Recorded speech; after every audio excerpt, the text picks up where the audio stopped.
আর ইসলাম ধর্ম অনুযায়ী আহ, ইনসানিয়াত আর মানবতা খুব গুরুত্বপূর্ণ। প্রত্যেক মানুষ দয়া দেখাবে বিভিন্ন পশু পাখির প্রতি আর মানুষের প্রতি, সবার প্রতি তারা দয়া দেখাবে। মুসলিমরা যদি এটা বিশ্বাস করে তাহলে কেন তারা কোরবানি দেয় এই ছাগল, গরু বা মহিষ, বকরি ঈদে কেন এগুলো জবাই করে?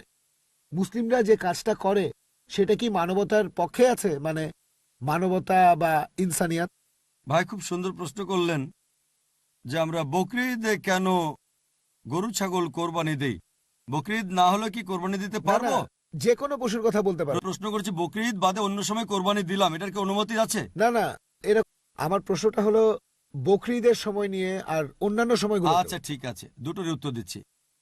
বকরি ঈদে যেটা হয়, আল্লাহ পবিত্র করে বলছেন সূরা হজ অধ্যায় নম্বর 22, আল্লাহ সুবহানাহু ওয়া তাআলার কাছে মাংস বা রক্ত পৌঁছায় না, আল্লাহর কাছে পৌঁছায় তোমাদের তাকওয়া। অন্য ধর্মে এরকম না। অন্যান্য ধর্মে উৎসর্গের সময় পশু বলি দিয়ে ফেলে রাখে একটা বেদিতে একজন দেবতার সামনে। সেটা খায় কে? ঈশ্বর খান। ইসলাম ধর্মে যখন কোরবানি দেই আমরা কি করি?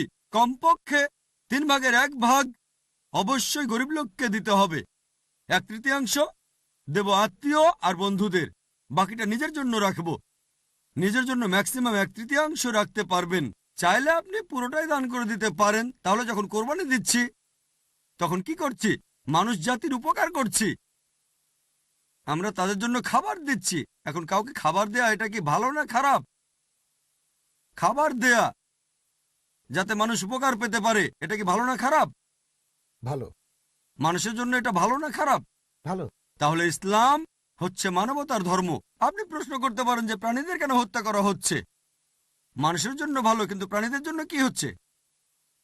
আর সত্যি বলতে একজন মুসলিম শুধুমাত্র ভেজ খাবার খেয়েও ভালোভাবে ধর্ম পালন করতে পারে। ননভেজ খাওয়া ইসলামের জন্য বাধ্যতামূলক না। তবে আল্লাহ যেহেতু আমাদেরকে অনুমতি দিয়েছেন ননভেজ খেতে, তাহলে আমরা সেটা খাবো না কেন? আল্লাহ পবিত্র কোরআনে বলেছেন সূরা মাইদা অধ্যায় নম্বর 5 আয়াত নম্বর 1, সেই চতুষ্পদ প্রাণীর মাংস খাও যেগুলো তোমাদের জন্য হালাল করা হয়েছে। আল্লাহ বলেছেন সূরা নাহল অধ্যায় 16 আয়াত নম্বর 5, তিনি চতুষ্পদ প্রাণী সৃষ্টি করেছেন যাতে করে তোমরা উপকার পেতে পারো এবং তাদের মাংস খেতে পারো। এই কথাটা আবারও আছে সূরা মুমিনুন অধ্যায় নম্বর 23 আয়াত নম্বর 21, যে গবাদি পশুর মধ্যে রয়েছে নিদর্শন, তাদের উদরের দুধ পান করো এবং তাদের মাংস তোমরা খাও। তাহলে যেহেতু আল্লাহ আমাদের অনুমতি দিয়েছেন, তাহলে ননভেজ খাবো না কেন? এবার লজিক্যাল কারণে আসি। এখনকার বিজ্ঞান বলছে যে ননভেজ খাবারে, মাংস জাতীয় খাবারে প্রচুর ভিটামিন থাকে, আর এটাই একমাত্র খাবার যেখানে পরিপূর্ণ আমিষ আছে। আমাদের মানুষের শরীরে 23 রকমের অ্যামিনো অ্যাসিড আছে যেগুলোর প্রয়োজন হয়। এগুলোর মধ্যে 8টা অ্যামিনো অ্যাসিড শরীর তৈরি করতে পারে না, এগুলো পাই আমরা খাবার থেকে। এমন কোনো ভেজ খাবার নেই যেখানে এই 8টার সবগুলোই পাবেন। শুধুমাত্র মাংস জাতীয় বা ননভেজ খাবারেই এই 8টা অ্যামিনো অ্যাসিডই পাবেন।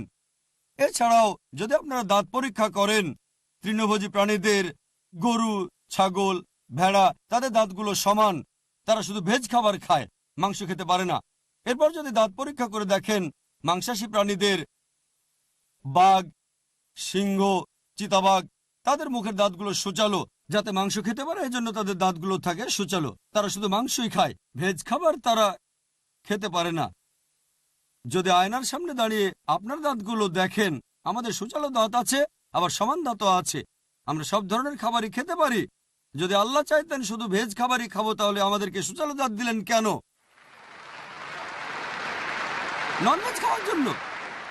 এছাড়াও তৃণভোজী প্রাণীদের যে পরিপাকতন্ত্র, গরু, ছাগল বা ভেড়ার শুধু ভেজ খাবার হজম করতে পারে, ননভেজ হজম করতে পারে না। আর মাংসাশী প্রাণীদের পরিপাকতন্ত্র, বাঘ, চিতাবাঘ, সিংহ শুধু মাংস হজম করতে পারে, ভেজ হজম করতে পারে না। আবার মানুষের যে পরিপাকতন্ত্র, সেখানে আছে ক্ষুদ্রান্ত এবং বৃহদান্ত্র, ভেজ খাবার হজম করতে পারে, নন ভেজ হজম করতে পারে। যদি আল্লাহ চাইতেন যে আমরা শুধু ভেজ খাবারই খাবো, তাহলে দুটোই হজমের পরিপাকতন্ত্র দিলেন কেন? এছাড়াও অনেক ভুল ধারণা আছে যে হিন্দুদের ননভেজ খাবার খাওয়া উচিত না। এটা ভুল ধারণা। যদি হিন্দু ধর্মগ্রন্থ পড়েন, এটা আছে মনুস্মৃতিতে অধ্যায় নম্বর 5 অনুচ্ছেদ 30, ঈশ্বর প্রাণী বানিয়েছেন, তাদেরকে কেউ খাবে আর কাউকে খাবে অন্যরা। যদি তুমি খাওয়ার জন্য সৃষ্টি করা প্রাণী খাও তাহলে কোনো পাপ হবে না। মনুস্মৃতিতে আছে অধ্যায় 5 অনুচ্ছেদ 31 যে ঈশ্বর কিছু প্রাণীকে সৃষ্টি করেছেন উৎসর্গের জন্য। সেই ধরনের প্রাণীকে হত্যা করো, কোনো পাপ হবে না। মনুস্মৃতিতে আছে অধ্যায় নম্বর 5 অনুচ্ছেদ 40 যে উৎসর্গের জন্য প্রাণী হত্যা কোনো পাপ নয়। হিন্দু ধর্মগ্রন্থে এরকম আরো অনুচ্ছেদ আছে, বেদেও আছে যে মুনি আর ঋষিগণ ননভেজ খাবার খেত, তারা গরুর মাংস খেত। মহাভারত পড়লে দেখবেন অনুশাসন পর্ব অধ্যায় নম্বর 88। পাণ্ডবদের গল্পটা তো জানেন। পঞ্চপাণ্ডব 5 ভাই, সবচেয়ে বড় ভাই যুধিষ্ঠির, তিনি ভীষ্মকে জিজ্ঞেস করলেন যজ্ঞের সময় কি উৎসর্গ করব, পূজার সময়, যাতে আমাদের পূর্বপুরুষেরা সন্তুষ্ট হবেন। ভীষ্ম উত্তরে বললেন, যদি তুমি লতাপাতা আর শাকসবজি উৎসর্গ করো তাহলে আমাদের পূর্বপুরুষেরা সন্তুষ্ট থাকবেন 1 মাস। মাছ উৎসর্গ করলে 2 মাস। যদি তুমি মাংস দাও তাহলে 3 মাস। যদি খরগোশ উৎসর্গ করো তাহলে 4 মাস। যদি ছাগল দাও তাহলে 5 মাস। শূকরের মাংস দিলে তখন 6 মাস। যদি পাখির মাংস দাও তাহলে 7 মাস। হরিণের মাংস দিলে 8 মাস। এভাবে তিনি বলে গেলেন। মহিষের মাংস দিলে 11 মাস। যদি গরুর মাংস দাও তাহলে পূর্বপুরুষেরা সন্তুষ্ট থাকবেন পুরো 1 বছর। আর যদি চাও যে পূর্বপুরুষেরা সন্তুষ্ট থাকবেন একেবারে সারা জীবন, তাহলে ছাগলের লালচে মাংস দাও বা গন্ডারের মাংস দাও। এ কথা কে বলেছেন? ভীষ্ম যুধিষ্ঠিরকে। পুরো তালিকা দেওয়া আছে, শাকসবজি, মাছ, খরগোশ, ছাগল, সবকিছু আছে, মহিষ, গরু। তাহলে হিন্দু ধর্মগ্রন্থ বলছে ননভেজ খাওয়ার অনুমতি আছে। হিন্দুরা এখন এগুলো মানে কারণ তাদেরকে প্রভাবিত করছে অন্যান্য ফিলোসফি, যেমন অহিংসা। এখন হিন্দুরাও এটা পালন করে। আর যারা এই অহিংসা নীতি মেনে চলে যে নন ভায়োলেন্স, জীবিত প্রাণীকে হত্যা করা যাবে না, যদি একজন মানুষ কোন রকম প্রাণী হত্যা না করে টিকে থাকতে পারে, আমি সেটার পক্ষে আছি। এখন তারা বলে প্রাণী হত্যা করা এটা খুব বড় পাপ, কারণ এটা হচ্ছে জীবন, জীব হত্যা করা নিষিদ্ধ। এখন বিজ্ঞান উন্নত হয়েছে আর আমরা জানতে পেরেছি যে গাছপালারও জীবন আছে। তাহলে ভেজ খাবার খেলেও তো জীব হত্যা করছেন। তখন যুক্তি বদলায়, ঠিক আছে আমরা মানছি যে গাছপালারও জীবন আছে, তবে ব্যথা অনুভব করতে পারে না। তাহলে একটা গাছকে হত্যা করা প্রাণী হত্যার চেয়ে কম গুরুতর পাপ। আচ্ছা, তর্কের খাতিরে মানলাম, কিন্তু এখন বিজ্ঞান বলছে আমরা মানুষরা যে শব্দ শুনতে পাই তার কম্পনাঙ্ক 20 সাইকেল পার সেকেন্ড থেকে 20,000 সাইকেল পার সেকেন্ড। এর নিচে বা উপরে হলে আমরা শুনতে পাই না। বর্তমানের বিজ্ঞান বলে যে গাছপালা কান্নাকাটিও করে, কিন্তু সেটা মানুষ শুনতে পায় না। আমেরিকার এক কৃষক একটা যন্ত্র বানিয়েছেন যেটা দিয়ে গাছের কান্না মানুষ শুনতে পাবে আর জানতে পারবে কখন গাছের পানি লাগবে। তখন হয়তো বলবেন, আচ্ছা ঠিক আছে, মানলাম যে গাছপালা যন্ত্রণা অনুভব করতে পারে, তবে এদের 2 বা 3টা ইন্দ্রিয় কম আছে, তাই গাছপালা হত্যা করা কম গুরুতর পাপ পশু পাখি হত্যার চেয়ে তাদের ইন্দ্রিয় 5টা। আচ্ছা, তর্কের খাতিরে এটাও মানলাম যে গাছপালা 2টো ইন্দ্রিয় কম থাকে পশু পাখির চেয়ে।